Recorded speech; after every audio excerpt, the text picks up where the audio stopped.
من الشيطان الرجيم بسم الله الرحمن الرحيم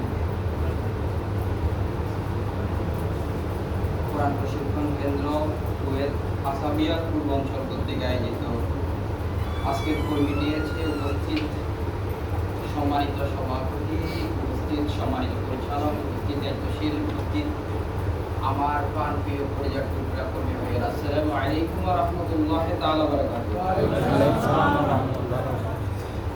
সর্বপ্রথম মহান আল্লাহ তাআলা দরবারে শুকরিয়া আদায় করছি, যিনি আমাদেরকে আজকে পবিত্র দিন সাইয়্যিদুল ইয়ম, সপ্তাহের নেতা, জুমার দিন, ইযা নুদিয়া লিস-সালামি ইয়াউমিল জুমআহ ফাসতাওয়ি ইলা যিকরিল্লাহি ওয়া যারুল বাইত, অর্থাৎ আমাদের যাবতীয় সকল কাজ ছেড়ে যখন আমাদেরকে জুমার নামাজের আযান দেয়া হয়, মসজিদের দিকে সবাইকে আসার জন্য বলা হয়েছে, সে কথাটা আল্লাহ তাআলা কোরআনে বলেছেন।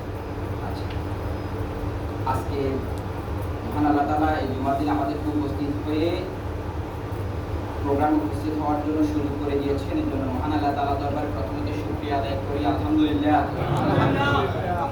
লক্ষ কোটি দরুদ প্রেরণ করছি তাজেদার মদিনা জনাবে মুহাম্মদুর রাসূলুল্লাহ সাল্লাল্লাহু আলাইহি ওয়াসাল্লামের প্রতি, যার আনিত বিধান বাস্তবায়ন করার জন্য যুগ যুগ ধরে হাজার হাজার লক্ষ লক্ষ বনি আদম আল্লাহ তাআলার এই জমিনে তাদের জীবন উৎসর্গ করে দিয়েছেন।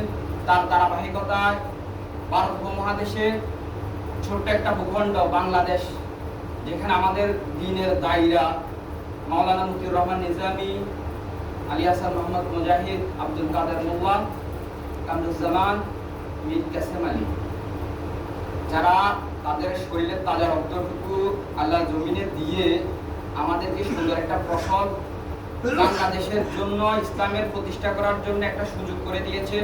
সে সকল শহীদের আত্মার মাগফিরাত কামনা করছি। মহান আল্লাহ তাআলা দরবারে শুকরিয়া আদায় করছি, আল্লাহ তাআলা যেন ওনাদেরকে সর্বোচ্চ স্থান জান্নাতুল ফেরদাউস আল্লাহ তাআলা যেন তাদের জন্য কবুল করে। সবাই বলে আমিন। সম্মানিত উপস্থিতি, আজকে আমার আলোচনার বিষয় হচ্ছে ইসলাম পরিপূর্ণ জীবন ব্যবস্থা। আপনারা যতটা বিষয় নিয়ে আলোচনা করেছেন, প্রত্যেকটা বিষয়ের পয়েন্ট কিন্তু এটার সাথে সম্পৃক্ত। ইসলাম পরিপূর্ণ জীবন ব্যবস্থা, Islam is the complete code of life. আল্লাহ তাআলা কোরআন শরীফে কি বলছে, আমরা পবিত্র কোরআন থেকে ইনশাআল্লাহ কিছু জানার শিখার চেষ্টা করব। আল্লাহ তাআলা কি বলছেন, সূরা আল ইমরানের আয়াত 19, আল্লাহ তাআলা বলছেন, ইন্না দীনা ইনদাল্লাহিল ইসলাম, নিশ্চয় আল্লাহর নিকট একমাত্র কেবলমাত্র মনোনীত ধর্ম হচ্ছে ইসলাম। ঠিক আছে? এখন আল্লাহ তাআলা অন্য আয়াতে বলছেন, সূরা মায়দা আয়াত নাম্বার 3, আল ইয়াউমা আকমালতু লাকুম দীনাকুম ওয়া আতমামতু আলাইকুম নি'মাতি ওয়া রাদিতু লাকুম ইসলাম দীনা। আল্লাহ তাআলা এখানে বলছেন, আজ তোমাদের জন্য তোমাদের দিন পূর্ণাঙ্গ করলাম। তোমাদের দিন কি? ইসলাম।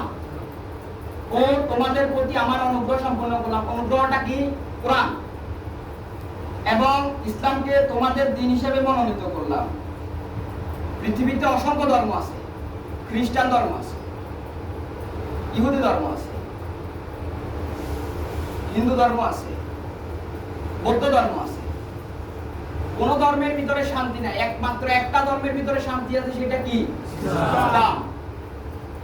সেই ধর্মের আমরা একজন আল্লাহ তাআলার বান্দা হয়ে আল্লাহ তাআলার ইবাদত করার জন্য আল্লাহ তাআলা যে আমাদেরকে দয়া করে মায়া করে একটা ধর্মের ভিতরে আল্লাহ তাআলা আমাদেরকে কবুল করেছেন, এর জন্য আল্লাহ শুকরিয়া আদায় করে সারা জীবন যদি আমরা তাইজুদ গুজার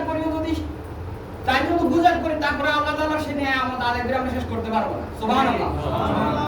কারণ ইসলাম এমন একটা জিনিস, আমরা বলি যে কি, দেখেন আমার বাবা মুসলমান, তার ধারাবাহিকতা আমি তার সন্তান হিসেবে মুসলমান, আমার বোন মুসলমান, আমার মা মুসলমান, আমার দাদি মুসলমান।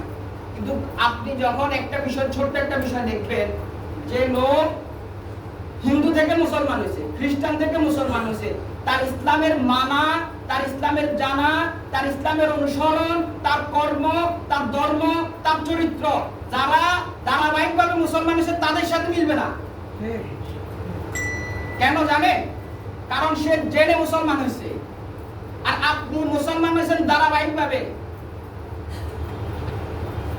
এই কারণে আমাদেরকে প্রথমত আমরা যে মুসলমান সে জিনিসটা জানতে হবে। আমরা কি মুসলমান সেটা আল্লাহ তাআলা বলছে সূরা মায়দার সূরা ইমরানের 102 নম্বর আয়াতে, ইয়া আইয়ুহাল্লাযীনা আমানু তাকুল্লাহ হাক্কা তুকাতিহি ওয়া লা তামুতুন্না ইল্লা ওয়া আনতুম মুসলিমুন। তুমি মুসলমান হছো, তুমি আত্মসমর্পণ করা পর্যন্ত মৃত্যুবরণ করিও না। আত্মসমর্পণটা কি? আমাদের যত অন্যায় কর্ম আছে সবকিছুর জন্য আমরা আল্লাহর কাছে আত্মসমর্পণ করে বলতে হবে, আল্লাহ আমি অন্যায়, আমি পাপী, আল্লাহ আপনি আমাকে মাফ করেন। আপনি আমাকে সিরাতুল মুস্তাকিম সহজ পথের রাস্তাটা আমাদেরকে দেখাই দেন, যে পথের রাস্তা আমরা অনুসরণ করলে জান্নাতে যেতে পারবো। এটা সবসময় আমাদেরকে কিয়ামুল লাইল গভীর রাতে উঠে আল্লাহর কাছে চাইতে হবে। সম্মানিত উপস্থিতি, সময় সংক্ষিপ্ত, আমাদের 6 মিনিট সময় দেওয়া হয়েছে, অর্থাৎ 360 সেকেন্ড। 360 সেকেন্ডের যে পয়েন্টটা দিয়েছে এই পয়েন্টে অল্প সময়ের ভিতরে আলোচনা করে শেষ করা সম্ভব না। সম্মানিত উপস্থিতি, যতটুকু ছোট্ট পয়েন্টে কথা বলছি, এই কথা থেকে যদি কিছু শিকার থাকে, আমল করার থাকে, আল্লাহ আমাদেরকে আমল করার তৌফিক দেন। যেটুকু আমাদেরকে বর্জন করার যদি কোনো কিছু থাকে সেটা বর্জন করে আল্লাহ তাআলা আমাদেরকে যেন কাজ করার, আমল করার সুযোগ দেন। এই কথা বলে আমি আমার এখানে বক্তব্য শেষ করছি।